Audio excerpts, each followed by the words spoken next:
Avoir un logement, c'est une question de dignité. Or, cette problématique en Outre-mer n'est pas nouvelle.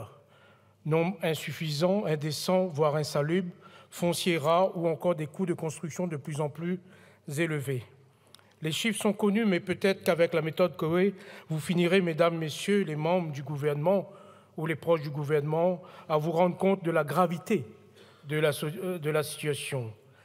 Pas moi, mais la Fondation Abbé Pierre estimait début 2023 que 600 000 personnes sont mal logées dans les Outre-mer sur 2,2 millions d'habitants, soit plus d'un habitant sur 4. La Fondation estime que l'habitat indigne concerne 600 000 logements en France, dont 150 000 dans les Outre-mer, soit 25%, où les populations sont soumises à des conditions de vie très difficiles et dangereuses pour leur santé et leur sécurité. Le Haut Comité pour le droit au logement rapporte pour l'année 2020 que 67 820 demandes de logement social hors Mayotte, et ce n'est pas normal qu'on n'a pas les chiffres dans ce département, ont été comptabilisées, dont 49% uniquement à La Réunion.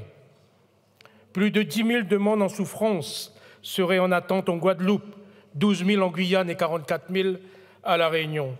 L'éloignement des différents territoires avec les fournisseurs de matières premières, pour la plupart en Europe, renchérit les coûts de production de logements puisque leur acheminement dépend du fret maritime, du contexte géopolitique. Alors oui, une commission d'enquête est tout à fait justifiée pour aller en profondeur sur les différents paramètres qui empêchent les ultramarins d'avoir un toit décent au-dessus de leur tête. Comme l'a souligné ma collègue Karine Lebon, auteure de cette PPR, avec les pouvoirs exorbitants de cette commission d'enquête, nous serons enfin en mesure d'établir les responsabilités des acteurs de la politique du logement social dans nos territoires. Depuis début 2024, pas moins de 900 emplois ont été supprimés, selon l'intersyndicale du BTP à La Réunion, du jamais vu. Des dizaines d'entreprises sont en redressement judiciaire.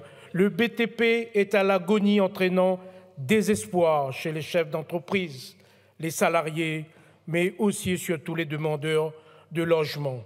Ces derniers qui sont obligés de rester dans des logements indécents, surpeuplés, des chefs d'entreprise abandonnés à leur sort et qui sont étranglés par les charges.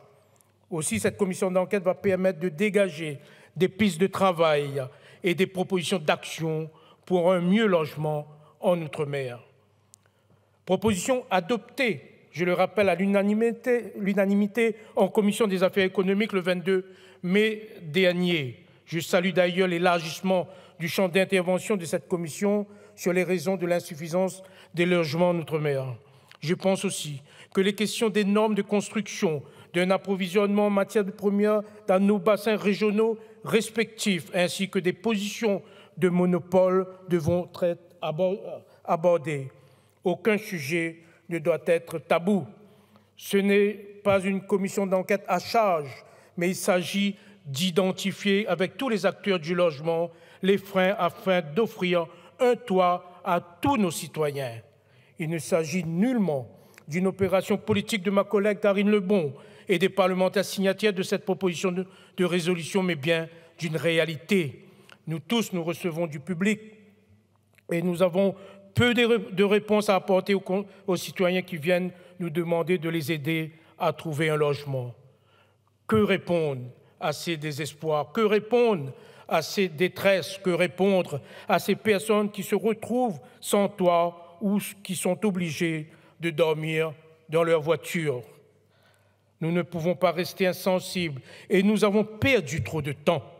Il est bien évident que si rapidement rien n'est fait, les gens vont toujours s'entasser dans des logements parfois indécents, voire insalubres, avec les tensions et des violences intrafamiliales qui pourraient voir le jour en raison de la promiscuité. La scolarité des enfants serait compromise, des entreprises mettront la clé sous la porte, des centaines d'emplois seraient supprimés, rajoutant de la pauvreté à la pauvreté, sans compter les impacts sur nos économies.